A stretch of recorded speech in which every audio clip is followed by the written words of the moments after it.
Nandun sa Davao yung ating Pangulo para tulungan yung mga nasalanta ng lindol. Marcos not afraid to visit at mag-deliver ng tulong sa teritoryo ni Digong. Sabi yan ni Yusek Castro. Maniwala po kayo sa official announcements. Tayo po may direkta tayong koneksyon sa Presidential Communications Office. Kaya reliable po ang mga information natin pong pinapalaganap. Direkta yung ating mga information na kinukuha po mula sa Presidential Communications Office. Yan ang ating Pangulo, matapang. Wala man dapat siyang ikatakot po. Wala man siyang kasalanan sa bayan. Sabi nga natin, ni sa mga Duterte wala siyang kasalanan. Kumbaga, nagagalit si Sara sa ating Pangulo. Alam na ninyo yung kwento. Hindi na pagbigyan sa kanyang mga request. Kaya bigla nagpapagang mga balita at pagtalakay sa mga isyu na lipungan. Bulsa! Opinyon, banat at paglalantad sa katotohanan. Bulsa! What you see is what you get. You decide. Ito po mga kababayan, si Dante Maravillas. Dito ulit tayo sa ating podcast, Live with Dante M. Nilinaw na po ng Palasyo Malacanang ng ating Pangulo, hindi takot na bumisita sa Davao. Yun kasi yung kinakalat ng mga DDS influencers. Presidente, matakot. Nandun sa Davao yung ating Pangulo para tulungan yung mga nasalanta ng lindol. Marcos not afraid to visit at mag-deliver ng tulong sa teritoryo ni Digong. Sabi yan ni Yusek Castro na pinapakalat din ng mga DDS na papalitan na daw bilang press officer. Simon Ilagan daw yung ipapalit. May mga nag-message sa akin. Sabi ko, nag-press con pa lang kanina si Yusek Castro. Maniwala po kayo sa official announcements. Tayo po may direkta tayong koneksyon sa Presidential Communications Office. Kaya reliable po ang mga information natin pong pinapalaganap. Direkta yung ating mga information na kinukuha po mula sa Presidential Communications Office. Sabi po ni Yusek Castro, ito anyang mga Davaoeños are kind-hearted fellow Filipinos. We know that they have compassion and they can recognize those who genuinely help them. Yan ang sabi ng ni Yusek Castro sa tanong kung confident ang Palasyo Malacanang about the safety ng ating Pangulo. Sabi po ni Yusek, the President is not afraid to go to Davao because the Davaoeños are our countrymen and they are the ones in need of help right now. So let's not turn this into a political issue meant to scare the President from going to Davao. Ayon kay Yusek Castro, pinangunahan ng ating Pangulo ang turnover ng 158.3 million in cash assistance para sa mga municipalities of Manay, Banay, Lupon, Mati City, Tarragona, and several other towns. Yan ang ating Pangulo, matapang. Wala man dapat siyang ikatakot po. Wala man siyang kasalanan sa bayan. Sabi nga natin, ni sa mga Duterte wala siyang kasalanan. Kumbaga, nagagalit si Sara sa ating Pangulo. Alam na ninyo yung kwento. Hindi na pagbigyan sa kanyang mga request. Kaya biglo nilektad mga kababayan. At inaway-away na yung ating Pangulo, pati si Martin Romualdez. Pero yung ating Pangulo at saka si Martin, hindi man po nakikipag-away. Walang panahon makipag-away at hindi pala-away yung ating Pangulo. O ngayon, pakinggan natin po yung press briefing kanina. Na-discuss na rin yung iba-iba pang mga issue tulad ng tungkol sa flood control scam. Good afternoon, Yusek. Na-mention po ni Senator Lacson yung retribution plus restitution. Ibig sabihin daw po, ibabalik yung na-kickback ng mga involved sa Ghost Project kapalit ng shorter jail time. Si President daw po can take the lead kung bukas po ba ang Pangulo dito and paano po natin mamimake sure yung assurance na hindi maaabuso? Unang-una po ay meron naman po din kapangyarihan ng Pangulo.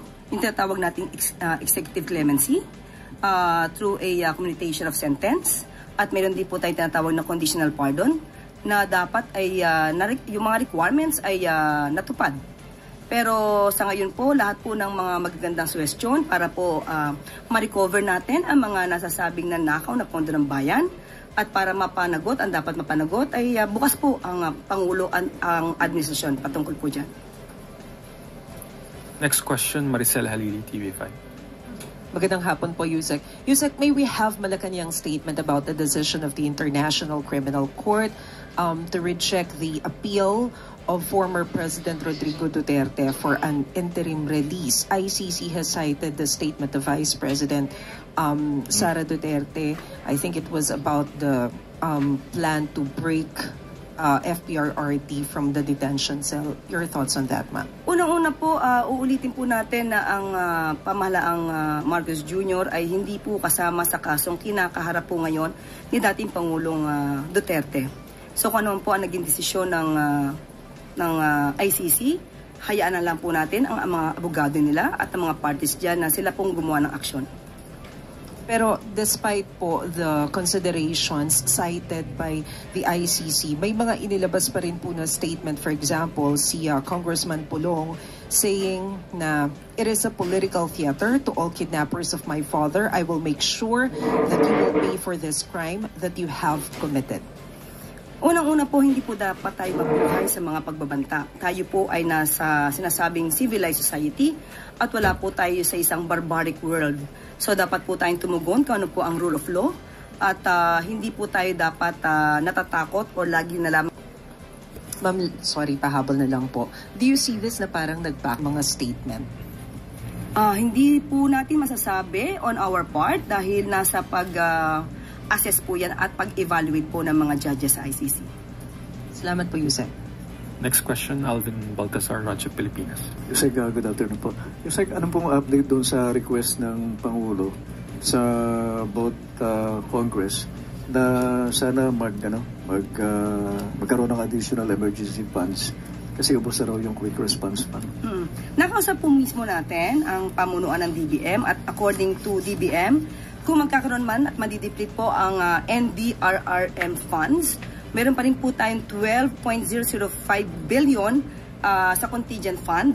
At kung mauubos man po ang contingent fund dahil sunod-sunod po ang nangyayaring calamity sa ating bansa, maaasahan po natin kung may excess revenue, makakuha po tayo sa unprogrammed appropriations mula sa SAGIP. Pero Yusek, nakapag-usap na po ba si Pangulo sa Kongreso? Sa ngayon po ay wala pa po tayong nadidinig na nakipag-usap ang Pangulo sa Kongreso. Hindi pa po ako nabibigyan ng update patungkol po dyan. Salamat po, Yusek. Next question, Ana Bajo, GMA News Online. Good afternoon, ma'am.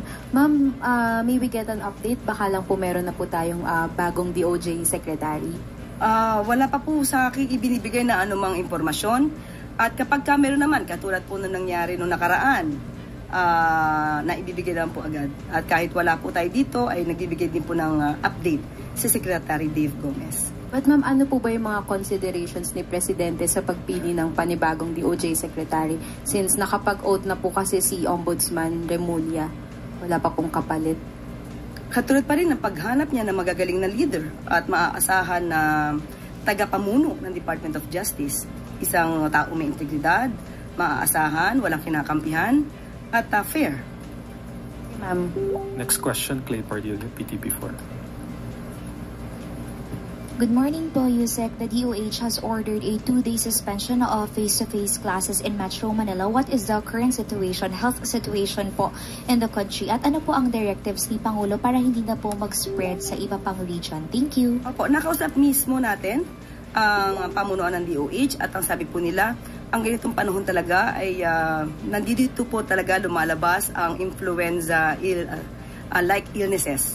At sinabi nga po nila, katulad ng panahon ng nakaraan, mas mababa nga po ngayon ng 8%. Pero aasahan pa rin po natin na dahil sa panahon na taglamig at ito ay maaasahan. Pero minabuti po nila na wag na po itong kumalat at nagkaroon po ng health break sa mga eskwelahan at para po hindi na nga po ito humawa or magkahawahan ang mga estudyante. At ito ay magiging paraan na rin para linisin ang mga eskwelahan sa 2 araw para pagpasok ng mga bata ay maaasahan na ito ay safe at malinis na po. Next question, Christian Yusores, TZMM.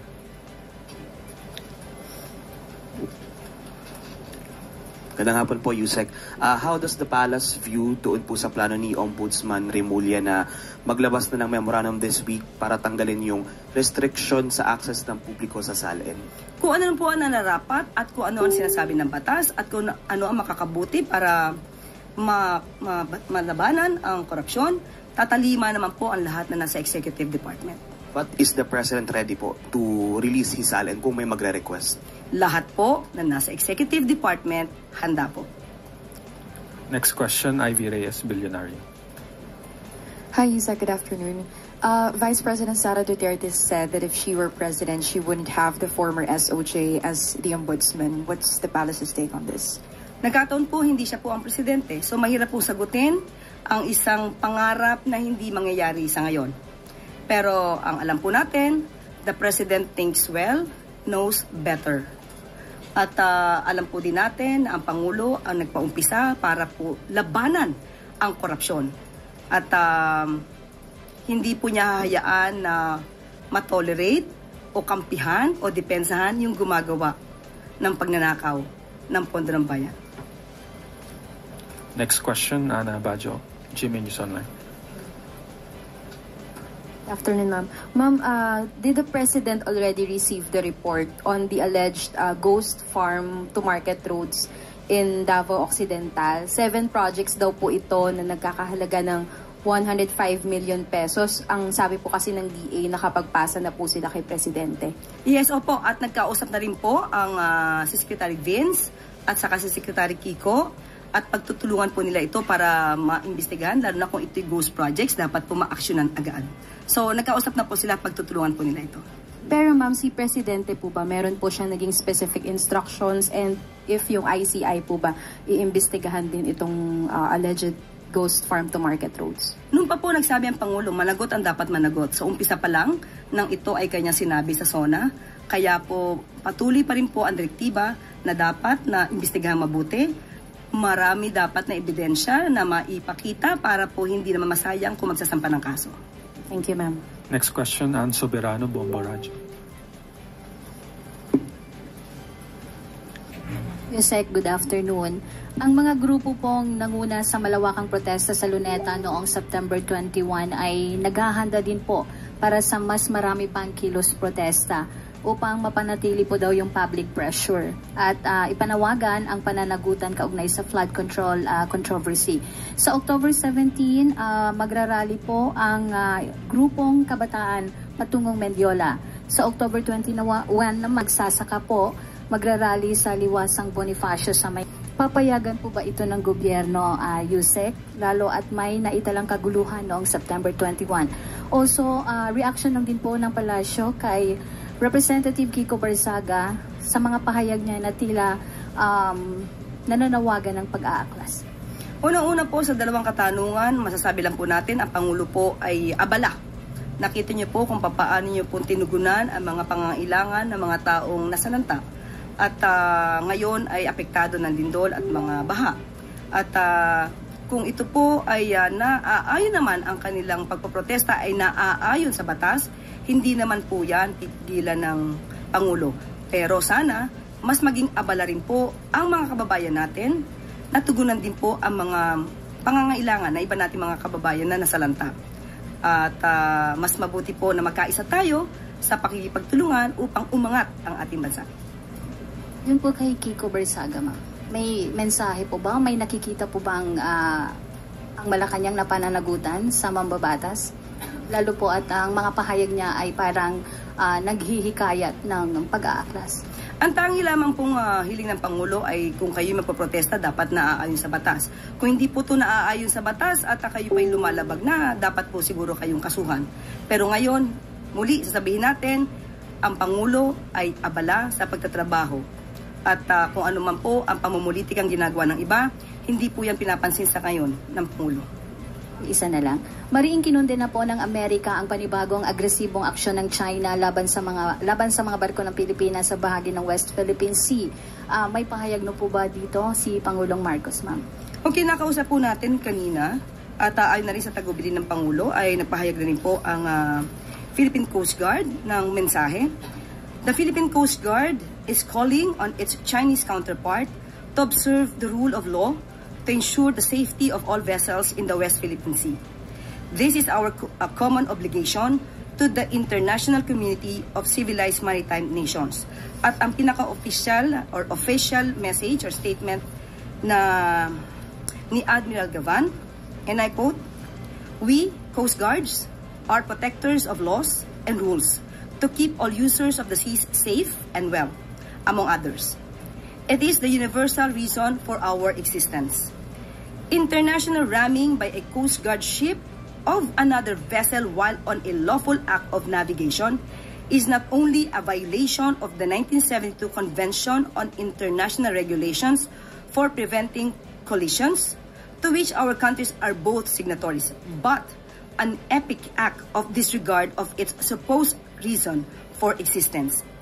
It is very concerning because if we, Coast Guards, become violators of the law and pose threats to the safety of life and property at sea, a contradiction of our fundamental duty, then who else will safeguard and protect those who travel at sea?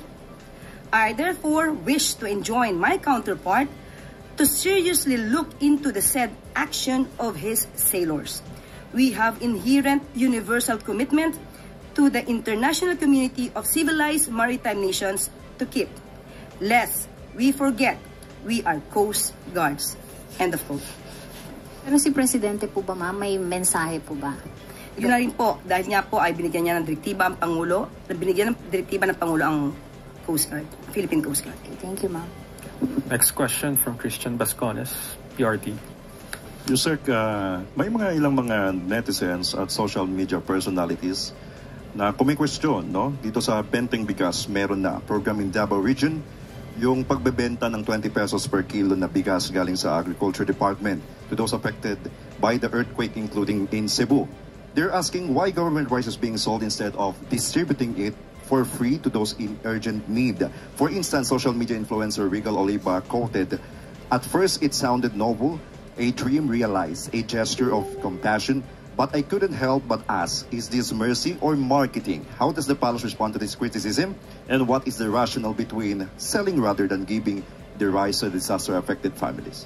Yan po kasi ang problema kapag hindi po inaalam kung ano mga mandato ng bawat ahensya. Unang-una po, alam po natin na mayroon po mga ahensya nagbibigay po talaga ng ayuda.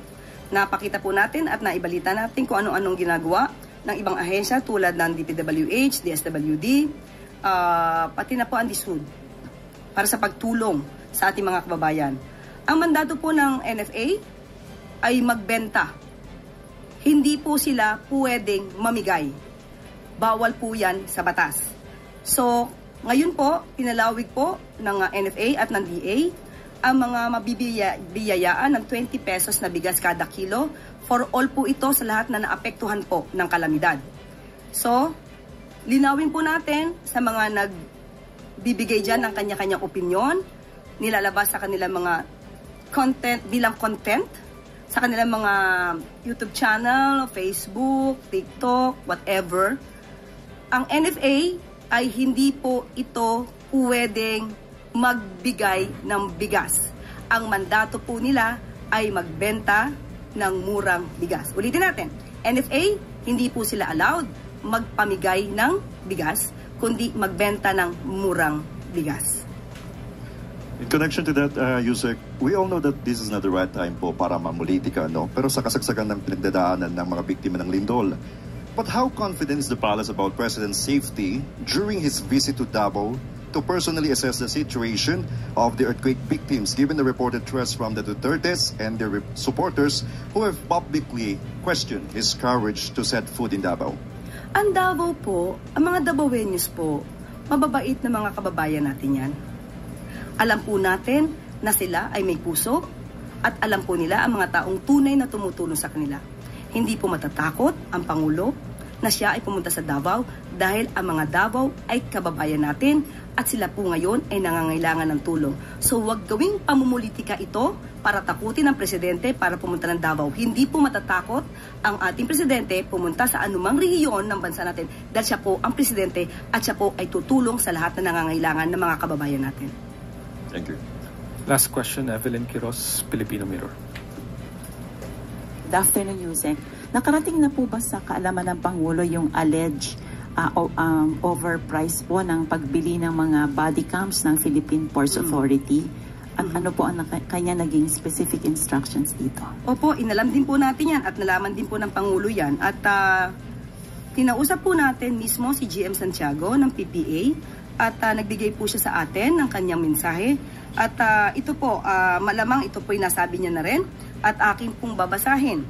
Ito pong procurement na ito, dumaan po ito sa regular na proseso at gaya ng ibang procurement ng PPA, hindi po tayo nagbabayad ng advance payment. The unit cost cannot be computed by dividing the contract price by the mere number of camera alone. This includes nationwide connectivity, back-end servers, software, training, and system integration. So, ibig sabihin, hindi lang po dapat i-divide yung halaga mismo ng isang camera lamang at hindi pwedeng sa Shopee lang tayo bibili. At ito naman po ay nakaabot na rin po, nakaabot na rin po kay DOTR Secretary Lopez. At meron na po siyang nadala na memorandum, naka-address po mismo kay GM Santiago at siya po ay pinapag-explain at pati po yung mga COA reports ay pinapahanda na rin at lahat ng dokumento pati po ang pag-uutos na magkaroon ng investigasyon pati po sa audit. So asahan po natin sa susunod na mga araw ay makikita po natin kung ano po ang sagot ni PPA GM Lopez patungkol po dito. Thank you po, Yusek. That is the last question, Yusek. Thank you. Salamat. Bilang bahagi na maayos at transparent disposal of goods, nakalikom ng higit sa 106 million pesos ang Bureau of Customs sa pamumuno ni Commissioner Ariel Nepomuceno mula sa pina-auction na kumpiskado at inabandonang kargamento na naiwan sa mga port mula July hanggang September 2025. Ito'y alinsunod sa direktiba ni Pangulong Ferdinand R. Marcos Jr. na palakasin ang fiscal stability na ahensya sa pamamagitan ng pagpapahusay ng mga proseso sa BOC. Tinitiyak na ahensya na nananatiling maayos at transparent ang auctions bilang pagtalima sa utos ng Pangulo at pagsunod sa mga batas at regulasyon ng BOC.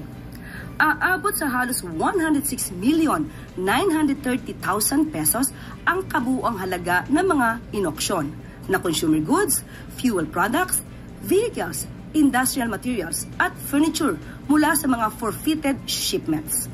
Ang nalikom na halaga ay magiging bahagi ng overall revenue collection ng ahensya at direktang makakatulong sa mga priority program at public services ng pamahalaan. Ang transparent income generating auction ng BOC ay isang pagpapatibay sa adhikain ni Pangulong Marcos Jr. na isulong ang maayos at angkop na pagtatrabaho sa lahat ng tanggapan ng pamahalaan.